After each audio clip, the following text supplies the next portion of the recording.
আসসালামু আলাইকুম আপুরা, আশা করি সবাই ভালো আছো। আলহামদুলিল্লাহ আমিও ভালো আছি। আজকে লোটটা ফ্রাই করব।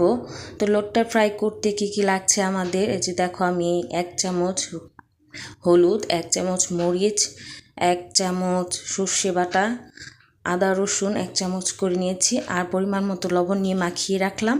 এখন শুধু ব্যাটারটা তৈরি করব। আমি 2 কাপ নিয়েছি আটা আর 1 কাপ নিয়েছি চালের গুঁড়া।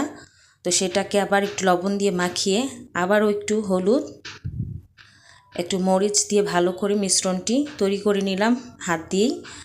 এখন শুধু তেলে ভাজার পালা। তো তেল একটু ভেজে নিব।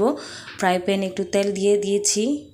তো ভালো করে গরম হয়ে আসলে এই যে লোটটা ফ্রাইগুলা ব্যাটারের উপরে রেখে আলতোভাবে একটু নেড়ে চেড়ে ভেষনটা গায়ে লাগিয়ে একটা করে ছেড়ে দিতে হবে। এই তো আমার লোটটা ফ্রাই ছেড়ে দিলাম সবগুলোই একটু ফাঁকা ফাঁকা করে। এখন শুধু মুচমুচে করে ভাজার পালা। তো এই তো আমার লোটটা ফ্রাই ভাজা হয়ে গেছে।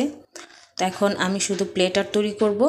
এই যে আমার ঘরে আজকে আমি পার্টি করেছি, আমি প্লেটটা সাজিয়ে নিলাম। তো সবাই ভালো থাকবে। আল্লাহ হাফেজ।